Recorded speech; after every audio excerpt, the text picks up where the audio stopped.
John Herdman has officially left and departed Canada Soccer and the Canadian men's national team to join Toronto SC as their next manager and taking over October 1st. And this ends a 12-year stint with Canada Soccer, both with the women's national side and the men's national side, taking this nation, this footballing nation, farther than our minds could have ever imagined.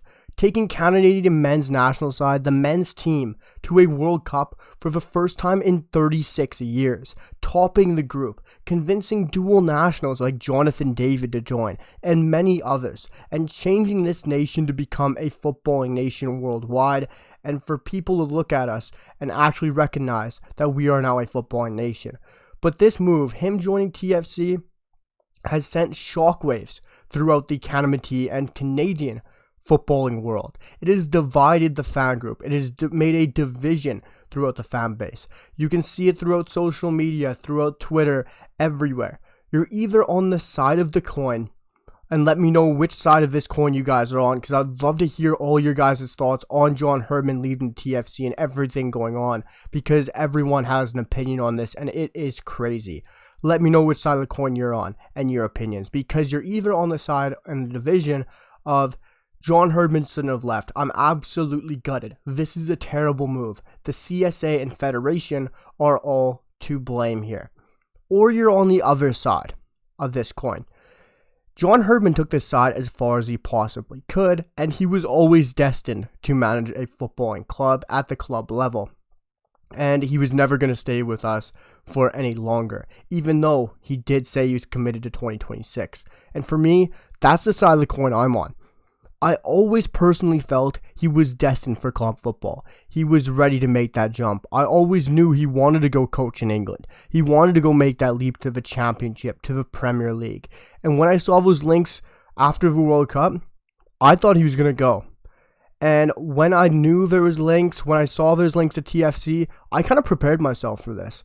And I was never saying John Herdman out. I was like 60-40 split to keep him in, because I think there's still a bunch of things he did wrong, as well as so many things he did right.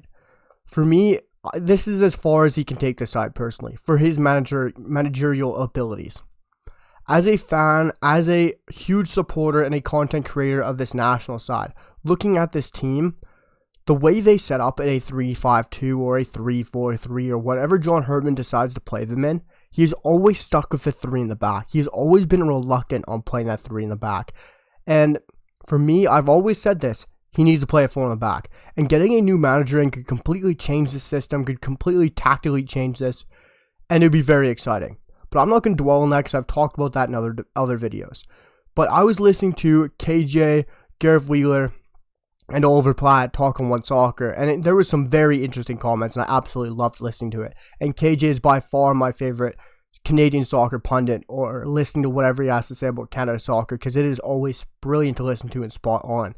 And he had to say something like along the lines of this, I can't quote him exactly, but some of the players were even happy to see him go. There was really stuff going on with it involving the camp, and even Alphonso Davies only said, "Thank you, John Herdman," and he never really gave a wholehearted goodbye or message on social media. Maybe there's a phone call in the background, but if there's division in the camp, who is it between? Is it between the old guns and the new guns? Is it between the leadership? Who knows what it's between? But John Herdman carried a lot of older players in that leadership group, and that's what he had to do when he came in. Like, so Stephen Vittoria's still around, David Wotherspoon, Milan Boyan, and that's just to name a few. And there is so many others that are going to suffer from John Herdman leaving. And even the likes of Josh Deming talks about it. Boyan, Vittoria, Cava, Henry, Fraser, Wotherspoon. There's so many more in my opinion, which I will talk about as well in another video. But what he did with this national side was also exceptional. How he brought us to a World Cup. How we topped qualifying. But for me, he took this side as far as he can. I really feel that way. I know there's some people out there that are absolutely gutted. Yes, I'm gutted in a certain sense. He gave me memories that'll last a lifetime, and that are probably better memories than I have from some relationships and will ever have. John Herdman gave me memories for a lifetime, whether it was seeing Canada at the Ice Teca, traveling to Edmonton, going to Vegas, seeing us in the Nations League. He gave me memories that'll last a lifetime, especially that World Cup. And this job is going to be highly thought after. KJ said on One Soccer he was already receiving 3 calls from notable managers about this role. And that is huge. This is only a couple hours into John Herdman leaving. And the fact that KJ's already received, Christian Jack has already received multiple intrigues and interest in the managerial role, it's huge. And even Gareth Wheeler went on to say this in One Soccer as well. He said something along the lines of, this job is, of course, a highly sought-after job. You're looking at this team now. It's a young, hungry side, and I completely agree with anyone who says this. And I completely think this as well. Look at this Canadian side, guys, personally from my point of view. You got the likes of Alphonso Davies, a Bayern Munich superstar, the best left back in world football. Jonathan David, one of the most elite top 10 talent strikers in world football. And you have some of the Premier League's biggest sides searching after him. Bayern Munich, Napoli, all these big sides linked to Jonathan David. You also have a midfielder in Stefan Eustáquio and Ismail Kone you can build a midfield around. You have a center back in Derek Cornelius who's been bossing a league. You have so much young talent and even some exciting dual nationals. If you can get a manager in, Jesse Marsch, who's been linked, and so many others, this job is a very exciting job. The fact that you get to coach some of the best players around in world football and the best left back in world football, who wouldn't want that job? Who wouldn't at all? I would really question that. Yes, there's all the problems in the background with the federation. Yes, you can blame the federation a bit as well. But for me, I think it was Oliver Platt that said this a bit on One Soccer. You look at the likes of Burnley, you look at Sheffield United, you look at, for example, the likes of Brentford. They're not spending loads of money. You don't have Thomas Frank, the likes of Vincent Kompany, the likes of Heckingbottom going out after a match and saying, we're just not spending enough money. It's just due to the boardroom. It's terrible. It's horrendous. You don't have Erik ten Hag for Manchester United blaming the Glazers week in and week out.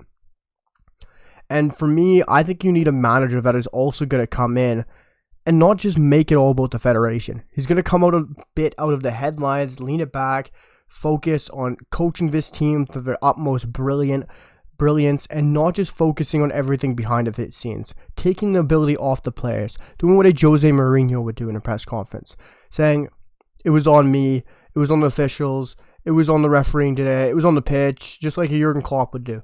Not always put it on the players, not put it on the federation, not put it on your owners. Just need a coach or a manager that's going to come in, coach this side, and bring them to their full ability. And a coach that will also come in and have the players on his side. If you can get Alphonso Davies and Jonathan David backing you and Alistair Johnson, this side is going places. And there's so many players that are also going to benefit from this as well. The system's going to benefit. We have so much young talent that's going to be able to bring through now. When you're going to have Boyan, Vittoria, Cava, Henry, Witherspoon, Fraser, all out the door. Yes, maybe Mauro Biello is still there, and there's so much work to do behind the scenes, bringing in a general secretary before we can even hire a manager. But this side is it's a very attractive job. It's a very exciting job. You have the CONMEBOL, you have the Copa America coming up next summer, which we were probably going to be in. We'll be in that Copa America, and for me, we have to have a manager in before November, before that Nations League when you qualify for the Copa America. And then we have the World Cup coming up. Any manager is going to want this job, and Jesse Marsch has even been linked. I know you could question Jesse Marsch, but this is a Premier League manager. Yes, he's a Premier League bottom-of-the-table manager who arguably could have saved Leeds United. But for me, he should have been the U.S. manager over Greg Berhalter. He is a good manager. He plays an exciting brand of football. He plays the Red Bull way. And I think at an international level, it is completely different from a club level. And coming to an international level, Jesse Marsch is going to have so much more time to prepare to sink this gegenpress type of football into this side. And I'm going to absolutely love if we do get Jesse Marsch in. And I know right now we have Phil Neville and Richard Shaw who never left. And for me, if Richard Shaw and Phil Neville stay, I honestly would not be upset with that. These are players who have played at the top level. I know you can criticize Phil Neville's playing style as a Inter Miami head coach, but look at what he did with the women's side, the Lionesses. He did a phenomenal job with them as well. But If he can translate that to the international game, the men's side, I think he could do it.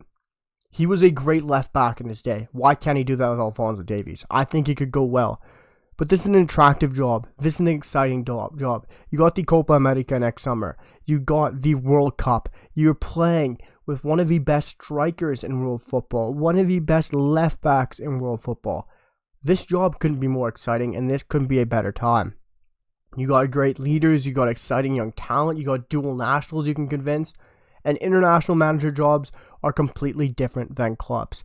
And let me know, guys, how you guys feel about this move. John Herdman leaving the Canadian men's national team to join Toronto FC. And I'm going to be talking about this deal for a while, guys. We're going to have a couple separate videos out because I can go in depth on this so much. I could be here sitting about this for about an hour just talking on my own. There's so much to talk about. I could even do a live stream about this if you guys want. So let me know what you guys feel about all of this John Herdman news down below in the comments. I try to keep it a little bit more condensed, a little bit shorter for you guys. So let me know what you guys think down below in the comments, and I'll catch you guys for the next one. Peace.